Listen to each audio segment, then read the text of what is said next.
Welcome to 49ers After Dark. We're so happy to have you. Thank you for spending your evening with us. Good times in Niner Land. Great offseason, everything going according to plan. Oh, wait, psych. Somehow the 49ers are closer to trading Deebo Samuels than Jimmy Garoppolo. It's the sum of our fears. And we're going to talk about Deebo a lot. We're going to talk about other stuff.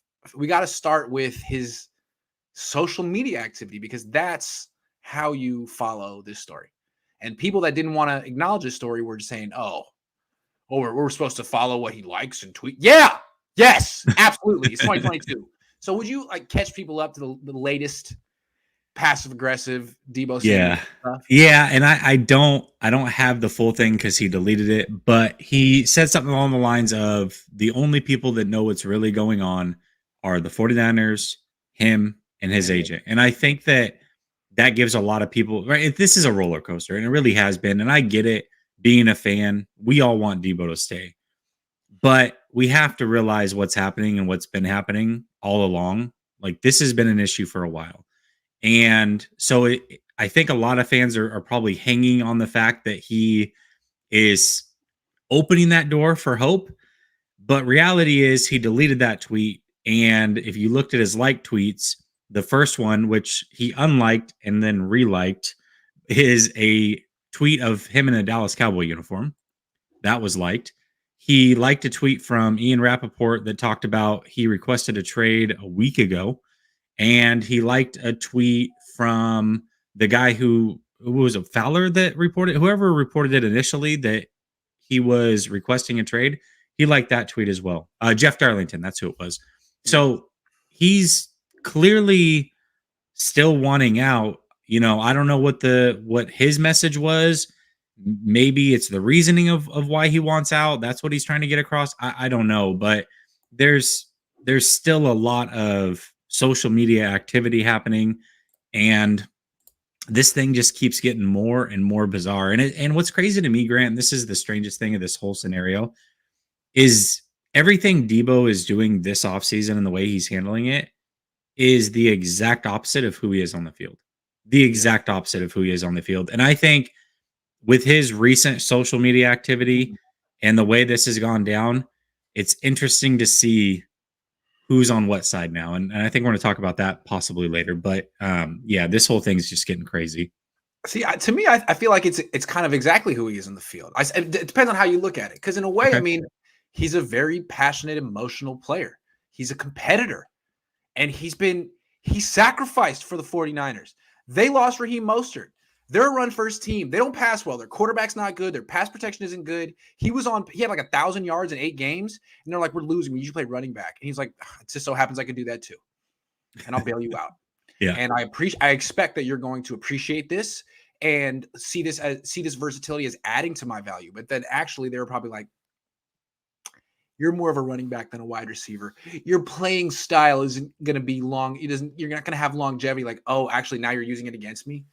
See, to me, it's like he's being very emotional about this, and I feel like that's exactly who he. What did you expect? How would Kobe Bryant act if the Lakers treated him like this? How would Michael Jordan act? I mean, Deebo carries himself like that. He thinks he's that good, and that's part of why he's Deebo. So, what do you really expect him to act? I mean, I don't know. I think the Niners should have seen this coming. Yeah, that's a good point. I mean, he is the ultimate competitor, but at the same time, he's just Mr. Humble, right? And Yeah, I'll do whatever the it's team like wants. it's what? I'll do whatever the team wants. Running back, Yeah, whatever. and that's what I'm saying. Yeah, and Yeah, that's yeah, yeah. he comes across as somebody who's servant on the field, right? I'll do whatever it takes, and he did it multiple times. He sacrificed his body multiple times, but now it's time to get paid. And I really truly understand where he's coming from, but Time to it's get starting paid, to rewarded, validated, all of it. it's starting to be a lot, right? Like it's starting to be a lot. Like this whole thing, the way that it's played out with his brother and all these other things, it really is starting to be a lot. So it you're seeing fans who were on his side the whole time now that even they're starting to sway. But let me just say this. We're trying to read the tea leaves, and the tea leaves are social media likes and unlikes and stuff. The fact that he had an emotional day, he wrote, he liked some tweets, he unliked them, and he finally said, you know, the only one who knows what's going on is me, the 49ers, and Tory Dandy, whatever the dude's name is. Makes me feel like maybe he got his message across. I think the reports of the Niners are not eager to trade Deebo Samuel. Maybe the Niners finally like, yo, like, why did it have to come to this? We are willing to pay you what it takes. And Deebo's like, great. And maybe he's like, okay, well, you know what? I take it back. Because really, he never officially made the request. Jeff Darlington made it for him. And now he's saying that no one knows. Like, Jeff Darlington said he talked to you, man. He said he talked to you. But now Deebo's like, well, you know, no one knows. Okay, that almost makes me feel like maybe the Niners are going to work this out. Maybe they're like, Deebo, are you telling me that there's no amount of money we can give to you that's going to work this out? And he's like, actually, there is. Yes, there is an amount. Because I mean, Ian Rappaport made it try to make it seem like it's just about usage. I'm gonna say bullshit, ridiculous. It's about if he plays running back, how you're going to pay him. If you pay him, if you come correct with the price, he'll play like he played last year. That's the whole thing. You have to reward him. So anyway. Well, and I agree with that, and I think that when I hear that, at least the first thing that I thought of when I heard that is all we're hearing when that's being said is what's happening behind the curtain, right? How negotiations went.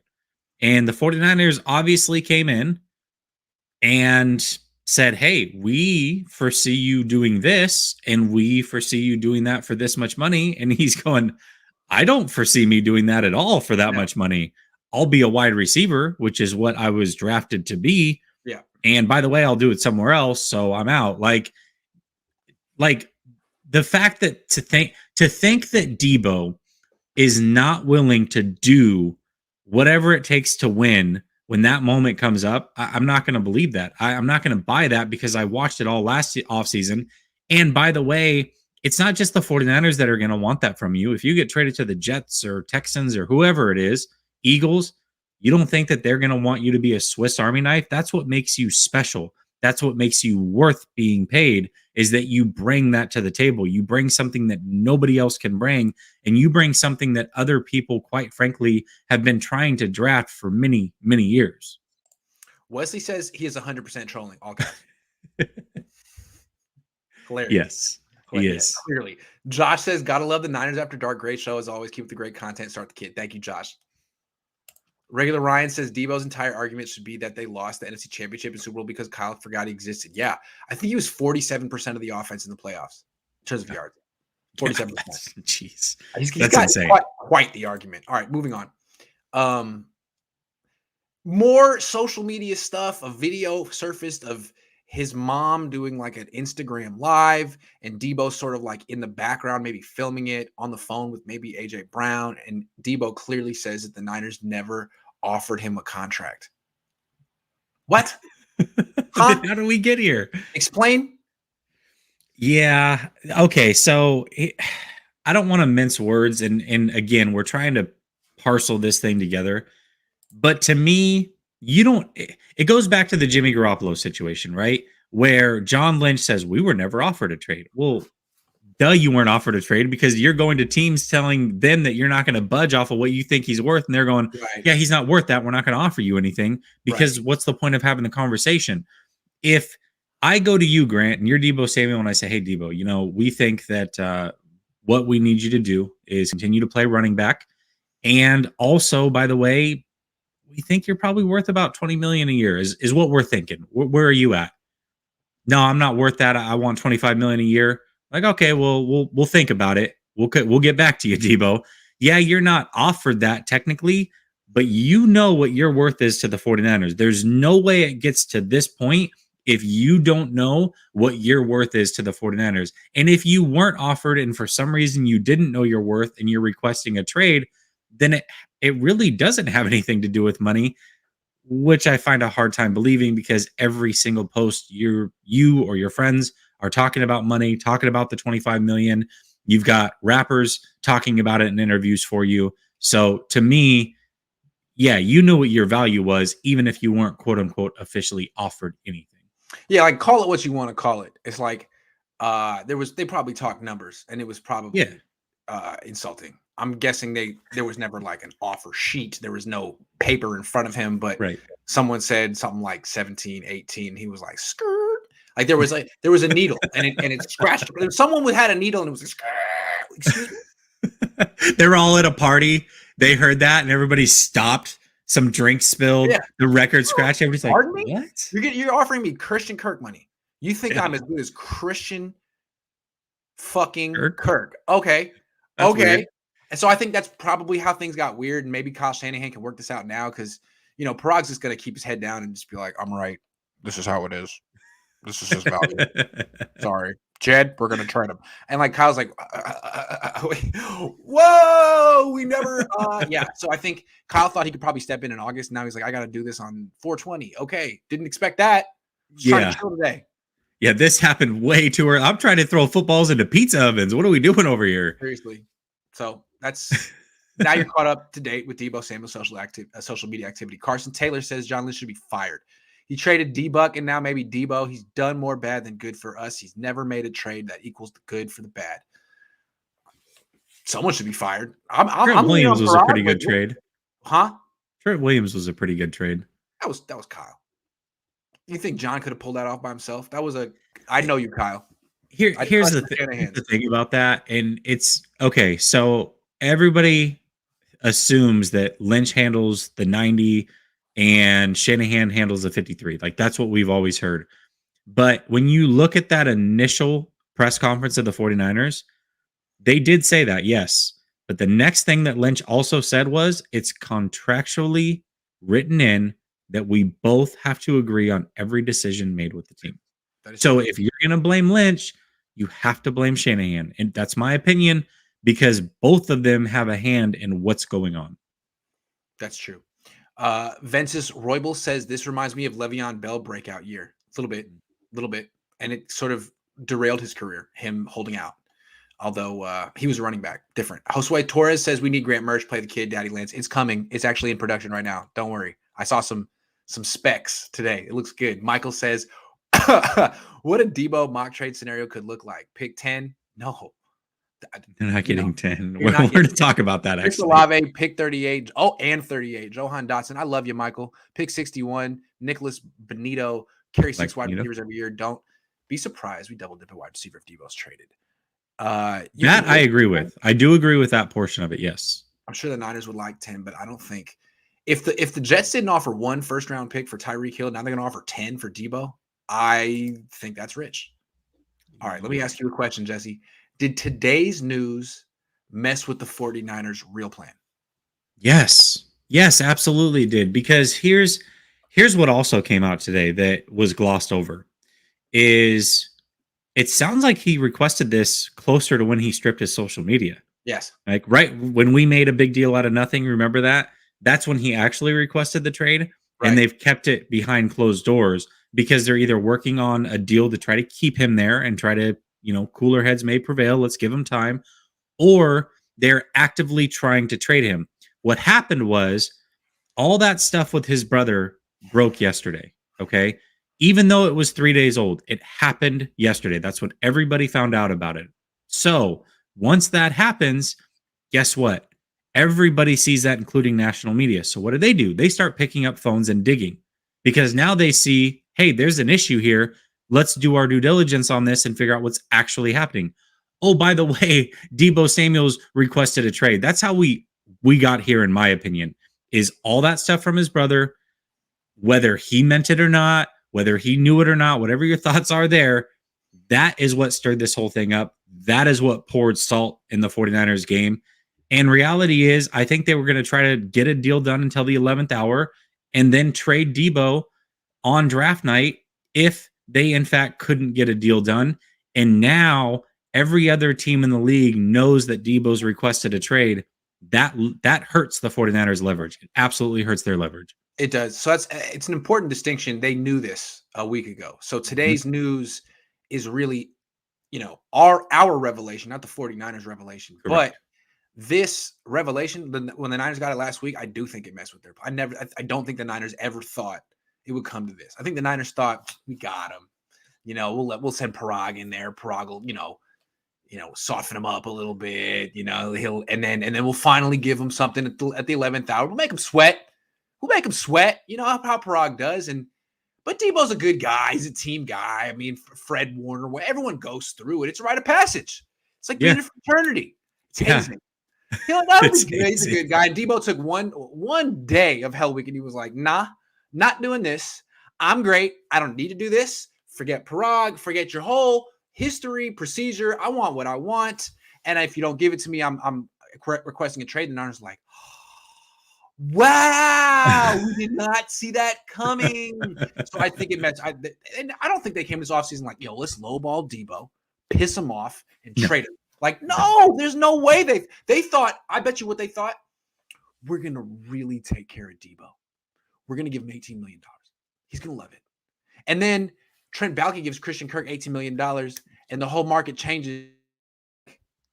It's okay. We're good. We're just going to stick to the plan. It's like, no, you can't stick to the plan. The plan just changed. Trent Baalke changed your plan. What are you going to do? Nothing is what they did. This is okay to me. And this whole thing that you just said, and it just kind of hit me, is a bigger problem. And the 49ers are showing over and over and over that they are reactive versus being proactive. Right. And that is how you lose your spot at the top. And Grant, we talked about this multiple times while the 49ers were making a playoff run. And after that playoff run ended, we talked about how things happen all the time that you cannot predict. We talked about COVID. We talked about the mass exodus in the Jim Harbaugh era that nobody saw coming.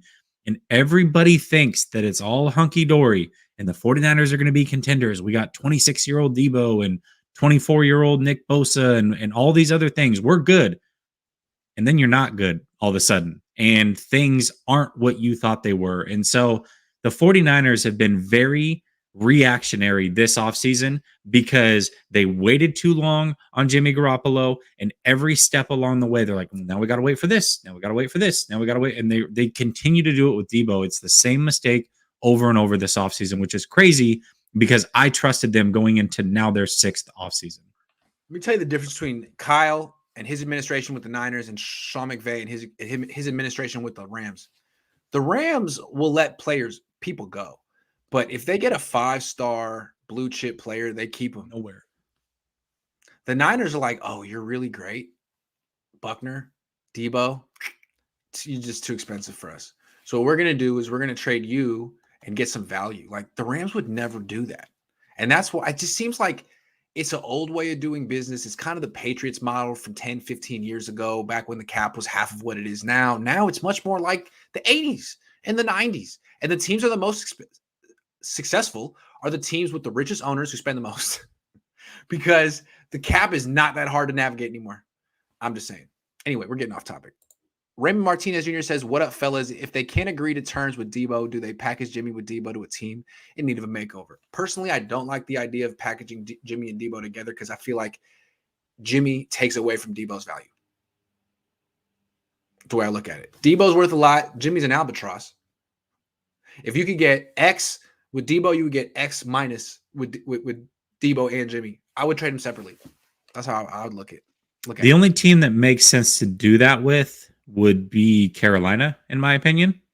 And you probably have to do much like what the Rams did with Detroit, which is give up Jimmy and take back Sam Darnold, but make them pay for you taking back Sam Darnold because he is, believe it or not, slightly worse than Jimmy. So I'll throw this scenario out there. You could do a Deebo and a Jimmy to the Panthers for Burns, Darnold, and their first-round pick. That's the only scenario I look at that. Can I be the first person to say fuck no on Sam Darnold? Fuck no. I agree, but if it means getting a first back and a really good defensive player, I'll listen to that. Let me tell you something about Sam Darnold. I learned this last year with Josh Rosen, all right? I was like the king of like, what is the problem with Josh Rosen? Why is Josh Rosen not working out? You know what the problem with Josh Rosen is? I think it's pretty clear. He doesn't love football, man. He doesn't love football. He's good at it. He was rich. He went to all the camps. He has a good release. He's mechanically sound. And he figured out probably it's 15. Man, I can make millions doing this. I don't think he ever really wanted to do it. I don't think he ever really wanted to do it. Right. And when you get to the NFL, everyone's great. Like the ones who are successful, the ones who like not just want to do it, are obsessed. You know what I mean?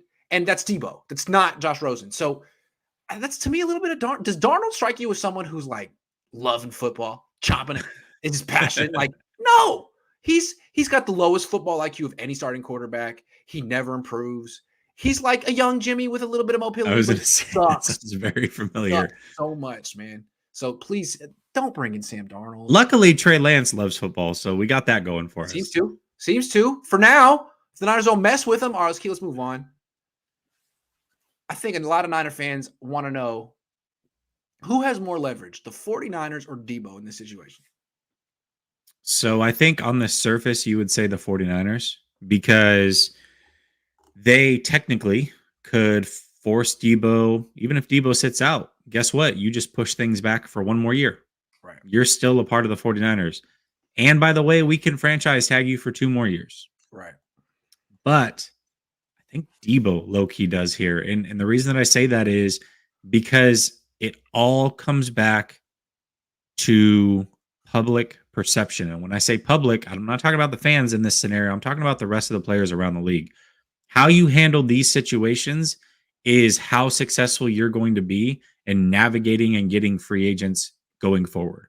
Right. These are the things that other players around the league remember. These are the things that other players around the league talk about. So if Deebo truly wants out and he will not move off that stance for whatever reason, the 49ers need to be swift. They need to make this move before the draft. They need to get it done and just wash their hands of the situation. They have to do right by Deebo according to public perception. And also, they have a card that they can play because they've gone through. Mayoko said what he said. Schefter came out and said what he said yesterday. That's the 49ers out there saying, hey, we tried our best. Just so you know, when this trade request comes through tomorrow, it wasn't us. We've been trying to sign Deebo. We want to keep Deebo. He doesn't want to be here. And you can do, quote unquote, right by him by trading him. But if you make him wait this out and you make him play that game and force him to play on a rookie deal and he gets hurt or something crazy like that, you've handled it about as wrong as you possibly can. And good luck getting big time free agents unless you're willing to wildly overpay for everybody going forward. It's like, hold on, like if they were to keep him against his will, what would be the reasoning? Like, well, he's too good. We need him to play well. Yeah. If you keep him against his will, he's not going to play that well. And it's like, well, he needs to play well to get a contract. He's not going to do it. He's not going to play running back. He's not going to play through injuries. I mean, there were a lot of times last year where he would go down and go to the sideline and come back. Like he was Rocky Balboa last year. It's not going to happen. He's not going to do that for you anymore. You're not going to get the same player. So keeping him against his will, like what are you really keeping? A guy who will poison your locker room, not poison your locker room, but a guy who's disgruntled. You don't need that. He's going to go from being a leader to being an anti-leader. He's not going to be the guy he was last year. He's going to be a problem. So just trade him because the longer this goes on, the more his value goes down. If he misses time, his value goes down. Right? If he sits, his value goes down. If he holds out, you could get a first and a second for him right now. If you wait like you did with Jimmy, it's going to go down.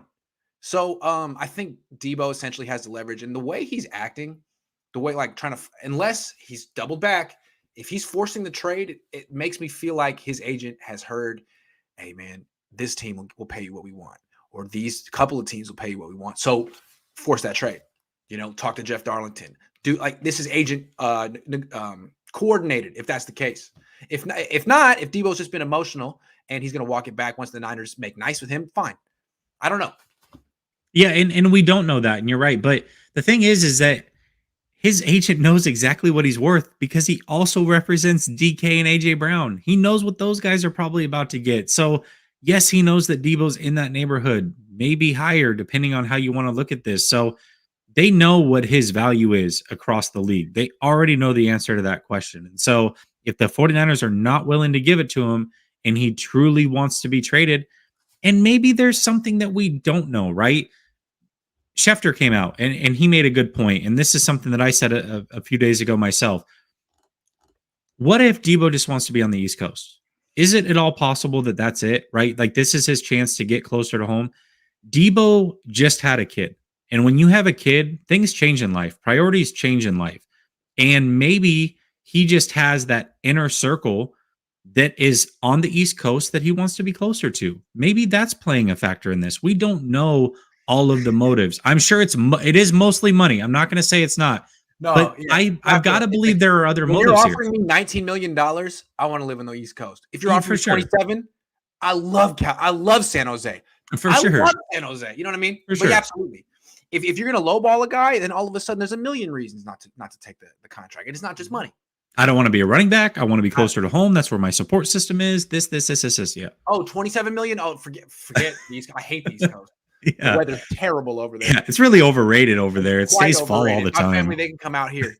Official B&M Music 88 says Parag basically told Deebo he was going to hook him up with a brand new Sega Saturn in 2022. 25 M's not good enough. Yesterday's price is not today's price.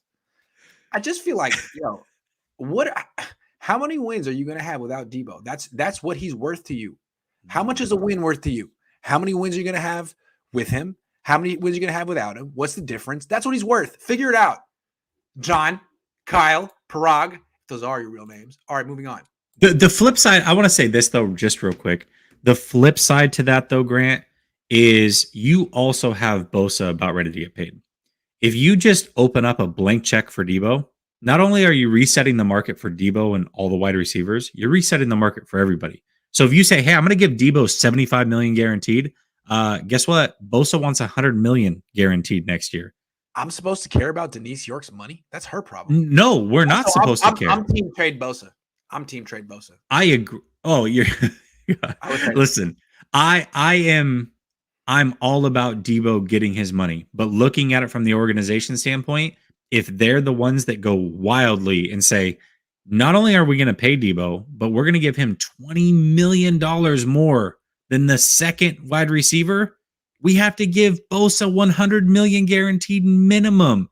You can't continue to afford those contracts. $1 million. Yeah, you want to trade it. Yeah, you want to trade it for $1 million. Yeah, you do. All right. Tell me Deebo Samuels' trade value. If the Niners actually do move him, much to the chagrin of their fans, what are they getting back? 2 firsts? Okay. A top 10 pick? This is I think that this is where we're split as a fan base. And a lot of people are looking at this through fan colored goggles. And I understand that. Like Deebo's a special player. He really is. He's a generational talent. I understand that. But at the end of the day, this man's a wide receiver. He's not valued the way that an elite edge rusher is. He's not valued the way that a quarterback is. He's not valued the way a left tackle is. And we know that because every year teams draft those types of players early and they pay them early, right? So it switched last year when the Bengals took Jamar Chase over Penei Sewell. That was to me like a little bit of a watershed moment, but let's move on. Possibly. Yeah. But at the end of the day, we've also seen a trade offer that was accepted, by the way. Now, it didn't go down because Tyreek Hill chose to go to Miami, but the trade offer was accepted from the Jets to go to the Chiefs. 35, 38, 69 for Tyreek Hill. So we know that that's the starting off point. Now, as the 49ers, you should be asking for a first round pick, but are you really going to get what people think he should go for? Like, I'm not trading Deebo unless it's for multiple first round picks. Well, Deebo's not a franchise quarterback. I'm sorry. Yes, he's an important player, but he is not a franchise quarterback. You're not going to get multiple first round picks. You're not going to get 4 and 10. You're probably not going to get 10, 35, and 38. Those things are not going to happen. You have to be realistic about it. Now, you may be able to switch that deal up a little bit. You may be able to get a player and 35 and 38 if you throw in 61, something like that. But that's about what you're looking at. That is realistic for Deebo Samuel. Yeah, I agree. To expect the Jets to trade number 4, number 10, unrealistic. I think the most realistic is like a pick somewhere between 13 and 20 and a second round. A first and a second. I feel like they could get it from Philly. They could get it from New Orleans. New Orleans has the 16th pick, the 19th pick. They got a second round pick. What the Niners could do if they wanted to like win in the eyes of the media, or like try to like bamboozle their fans, maybe trade them to Kansas City. Kansas City has 2 first-round picks, 29 and 30. So you could be like, we got 2 firsts. Yeah, sorta, kinda, but it's better than saying you got 2 seconds and it's 32 and 34, which is I think what Detroit can offer. So yeah, Detroit's another one. City if they want to have like a bogus headline. Yeah, that's true. But those first round picks would be important because you do get the 5th round or 5th year option on first round picks. So that actually does hold a little bit of water. It does. It certainly does. All right. Black Suburban, $5. Thank you very much. Thomas says, if we trade Deebo, I think it's best going after 2nd and 3rd round picks rather than a first. This draft is deep in those rounds. What? I'm sorry, Thomas. I think you want that first. You can always trade down. For sure. You can always trade down. Really, it comes down to the point value. That's really what it comes down to. You got to remember that there's a point value system within the NFL that every team looks at when they're making these trades. These are what picks are worth. And if you get 35 and 38, let's say from the Jets, that's actually 35, 38, and 69 is actually almost identical equivalent to that number 10 pick. You can do a lot of maneuvering with those picks. You really can. Personally, if I'm trading Deebo Samuel, I wouldn't want to, but I would trade him for a proven player, not a pick. Because at a different position, though, right? No, I would trade him for AJ Brown or Justin Jefferson, and if I had to throw a pick in, I would do it. Like I want to know I'm getting an All-Pro wide receiver back. Otherwise, I feel like I'm not good at drafting. I mean, I don't know. The Niners aren't good in drafting. They traded DeForest Buckner for Javon Kinlaw. Think about that. It's ridiculous. That's true. So you really want to do that again? You want to try that again? Trade him for a pick, and it's like, really? Who are you going to take? Jameson Williams, the guy who tore his ACL 4 months ago? You do that. Draft a red shirt. Do that. Go ahead. I love that. I love that for you. It's a lot of pressure if you pick wide receiver. Yeah, it's definitely a lot of pressure. Yeah, I don't see that. That's not happening. Black Suburban says losing both Lakin and Deebo Samuel. I think there's a possibility that Trent Williams emotionally checked. See, that's one thing that people haven't thought about. He was on record saying he's not trying to join a rebuilding team. He wanted to go to a contender. He saw that he felt they were a contender with Jimmy. He signed on the team. I mean, maybe he could be sold on them being a contender with Trey Lance, but once you take Lakin and Deebo off the team and you don't replace either one, I mean, at what point is Trent like, I'm 34. Okay? I'm doing this again. Do this. Yeah. I'm not on Trey Lance's timeline. Like, what is going on here? That's a good point. We should get Christian Watson if we trade Deebo. He's not the best. No. No. If the Niners trade Deebo, they have to find a way to get the number 1 wide receiver in the draft and the number 1 running back in the draft. Otherwise, what are you doing? And even if they do that, it's probably not going to replace Deebo. That's why I personally do like going to get Christian Watson. And the only reason I say that, and I was not one of these people who was like, oh, Christian Watson, trade whatever you can to get him. But I do like the fact that you've got that rapport with Trey Lance. And if you're going to lose Deebo Samuel, it sure would be nice knowing that you're bringing in a guy that knows your quarterback pretty well and vice versa. This is Trey Lance's first year. Imagine being Trey Lance right now. This is his first year starting. You didn't pay his left guard, and you're about to trade his biggest weapon. And then if they don't make the playoffs, who's going to get blamed? Trey Lance. First season starting. Good luck with that. I still feel like the reason Jamar Chase went off this year is because he's Jamar Chase, not because he knows Joe Burrow. Like, if Christian Watson were Jamar Chase, then yeah. But to me, Christian Watson is like a second-round pick. That's a good player. But if you're trading Deebo, like you trade for a pick at like 13, 14, or 15, and that pick has to be a wide receiver who's really freaking good. And I don't know who that guy is. I haven't been looking in the first round. To me, because even the guy you take in the mid first round isn't going to be Deebo. And then in round 2, you take a running back. Because that's another thing that Deebo does. I mean, that's 30% of your offense right there, man. man. And Every pick you get for Deebo, draft a wide receiver and hope one of them pans out. There you go. I'm just saying. Chris says this is like DoorDash. Deebo's seeing Parag as the 2.7 star and $1 symbol. No wonder why he does not want any of this sarcasm. BT Dub, hilarious. All right, moving on. Hold on. I have to get a new mouse. It's dead. Okay. Is this Deebo Samuel mess salvageable in your eyes, Jesse? Man,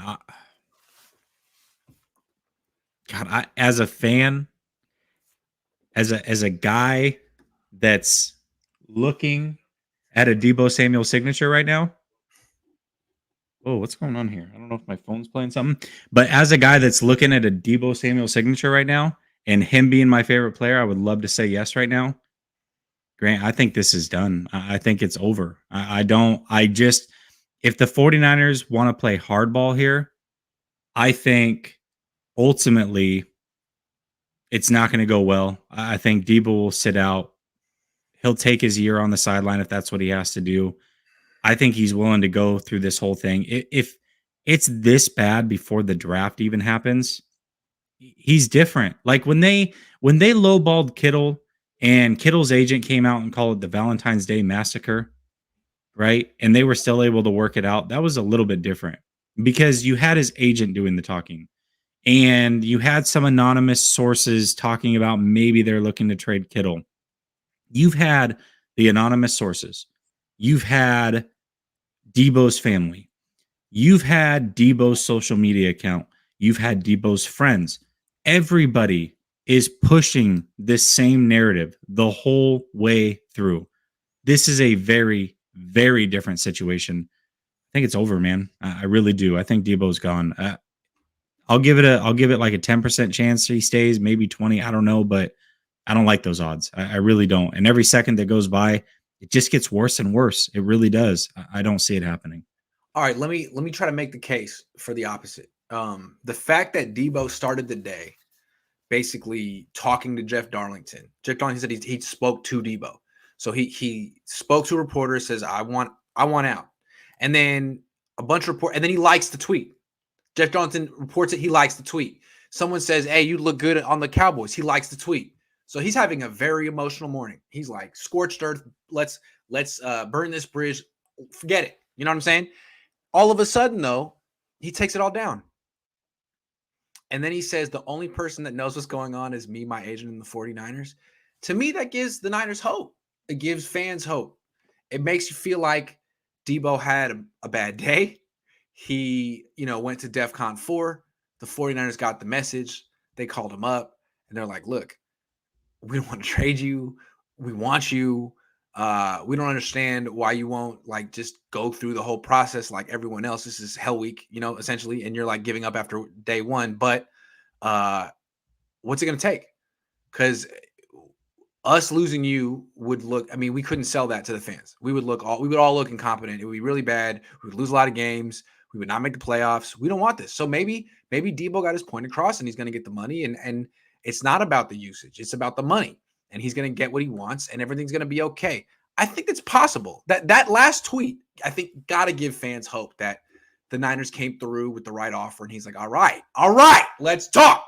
But maybe yeah, I guess if the question is it possible? I'm not slamming the door completely, but if I have to take a side, if I say it's only 20% possible, then that means I'm heavily leaning towards that it's not salvageable. And the way that I'm looking at this is a week old thing, Grant, or 10, 12 days old. If it goes back to when he scrubbed his social media, I think that was 13 days ago at this point.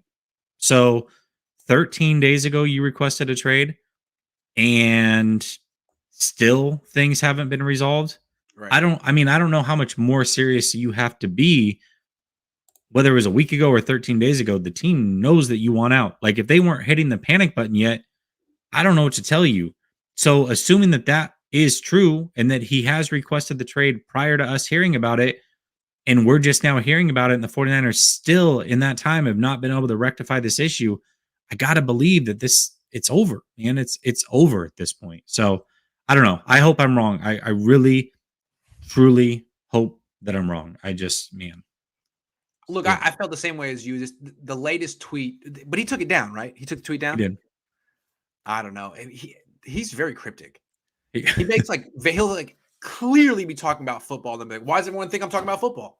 Right. I don't know, because you're talking about football. He needs to unblock me. That was so unfair. I was right. I was trying to help.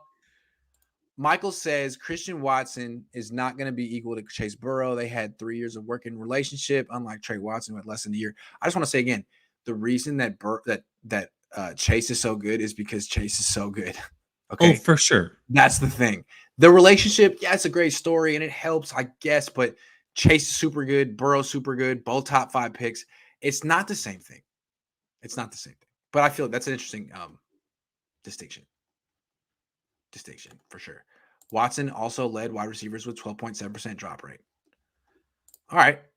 Receivers drop balls. Like Yeah, Deebo I mean, drops the Jamar balls Chase a drops a lot. lot You of know, balls like, too, right? Deebo drops yeah, a lot of balls. yeah. I Deebo mean, it's called Kyle fine. his best friend. Maybe Kyle not stepping up the way he did for Trent, or maybe he did, and that's why Deebo tweeted what he tweeted today before he took it down. Yeah. I'm just saying. I think that's probably the only option, right? Is if Kyle's stepping in and just saying, listen, I don't care what it takes. We're keeping this guy. I think that's the only way possible. But again, if you requested the trade a week, 10, 13 days ago, I would think if Kyle was going to do that, he would have done would that. have done it already. Great Yeah. point. All right. If the 49ers were to trade Deebo Samuel, would they no longer be contenders in your eyes? I mean, they're still a really good team without Deebo, but you're talking Super Bowl contender. I can't believe that. No way. You can't just lose talent like that and not really replace it and still remain at the top. You weren't even the top team last year. And so now you're going to lose your best offensive weapon and remain a quote unquote contender. No, not yet anyways. If they can pull off something magnificent in the draft by trading him and those players all work out, and then maybe with that money saved, they can make another trade mid-season to get over the top. Maybe they can become contenders. They're not far off of being contenders. But at that very moment that you trade Deebo Samuel, no, you are no longer Super Bowl contenders. That is not a thing anymore. Not at I mean, that they have moment. a top 5 defense, but like last year, they barely were a 10-win team. I mean, Deebo had to do some heroic stuff for them to squeak out 10 wins. If they didn't have Deebo last year, I really feel like they would have been a 6-win team. I think he's worth like that much. 4 wins. I Maybe mean, worse. the only players in the league who are worth that many wins are quarterbacks. I really think on this team, this run first team, he's worth that much. So without him, I'm not sure that they would be a 500 team. Like this team could be a 6-win team without Deebo because their offense is so Deebo dependent. Maybe it won't be with Trey Lance, but it has been in the past. And I really feel like if you take away him from this team and you replace him with rookies, I mean maybe they could win 10 or 11 games, but the possibility of them being a losing team all of a sudden becomes very real. With this roster without Deebo, I mean, what's the over under? I'm trying to think. 8.5 wins, nine and a half wins. Like Yeah. that's your Yeah. 8.5 probably. Yeah. I'll probably take the over, but I don't feel good about it. Like maybe you're a 9-win team, maybe you're an 8-win team, but you're meddling, right? You're You just now lost meddling. 30% of your offense. Yeah. You just lost Yeah. 30% of your offense. And And you yes, you're better on defense. You're but you better on also lost special Laken teams. Tomlinson. You also are transitioning to a quarterback who's 21 and hasn't played in 2 years. I mean, you're not doing him any favors. You're not. You're really not. You're basically saying like we'll get you some rookies and you guys can grow together and in a couple of years, like great. Like you say to me, the minute they trade Deebo Samuel, they're saying the Super Bowl window is closed, and we are now working on a new Super Bowl window with Trey. Great. I don't understand why you had to close the Super Bowl window. It was a Deebo window. Trey's better than Jimmy. You probably could have won it last year if you had Trey. Like I don't understand what you're doing, but it seems like the minute they trade Deebo Samuel, forget them winning the Super Bowl. It's over. They're playing for 23 and 24 in the future with Trey. I don't get it. I think they could win Yeah. this year with Deebo and Trey, but maybe Good. they disagree. Yeah. No, they legitimately, if Deebo's on this team, they have a real shot. But once he's gone, no, you're not a Super Bowl contender. Not now. I don't think so. All right, last topic. Players the Niners can take at 61. Who's on your radar here? Well, okay, so we got a couple things here. One, I want to talk about players that they can take, but I also want to talk through the last 10 picks at 61 Uh-huh. because I think that that's cool to know as well.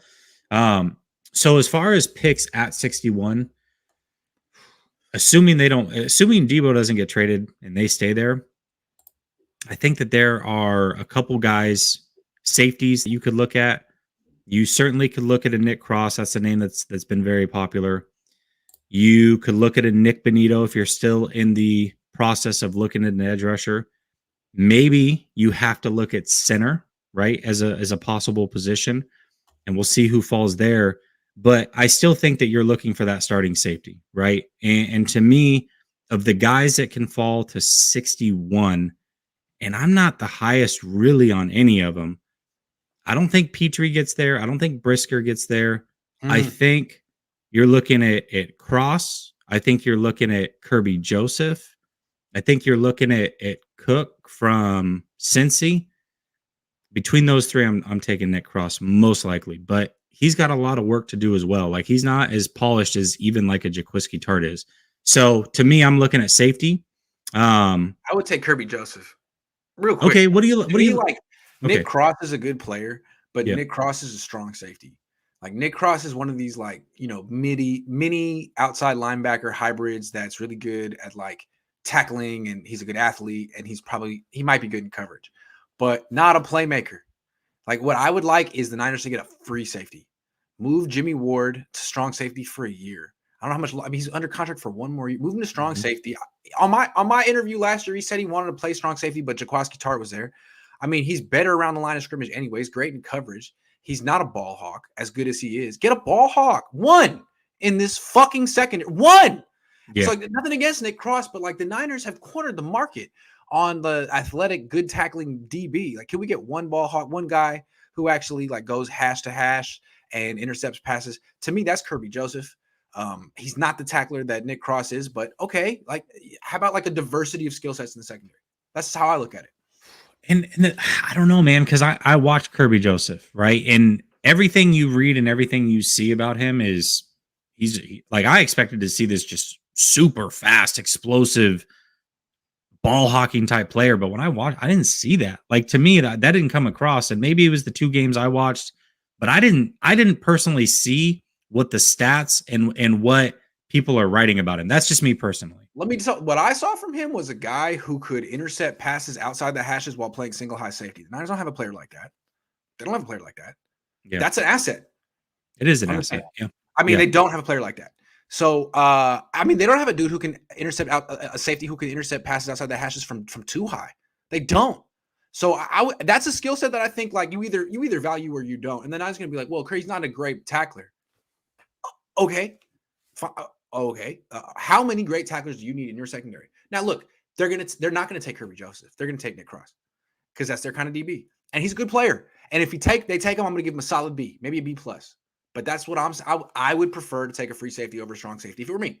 But they're definitely gonna go safety with that 61st pick. Now, if they trade Deebo, now you're looking at guys like Brisker or something like that, right? Like now it starts to get interesting. So there's going to be some interesting players, and I think next week what we can do, what we can talk about, since it'll literally be the day before the draft, we can go through our perfect draft for the 49ers and each kind of stake our claim and talk about that a little bit, including what it would look like if Deebo's traded and not, assuming he's still on the roster.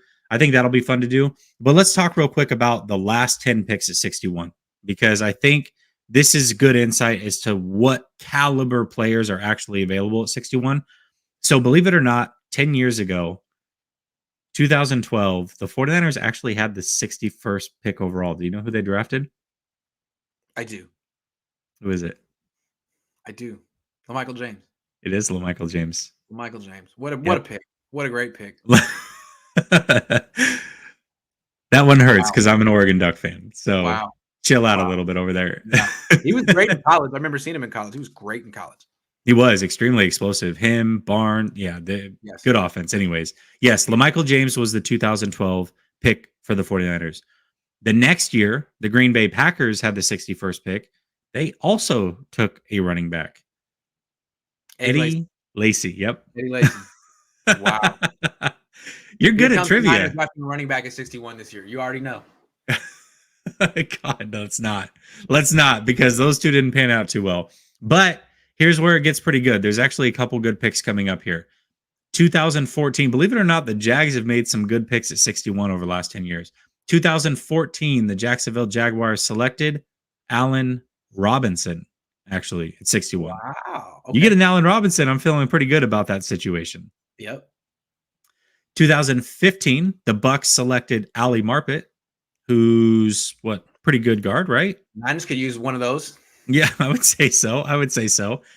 2016, not so good. Von Bell went to the Saints. 2017, the Packers again had the 61st pick. They took Josh Jones. 2018, the Jaguars took DJ Shark, pretty good player again. Good player.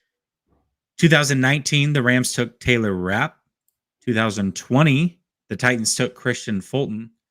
And 2021, the Bills took Carlos Basham.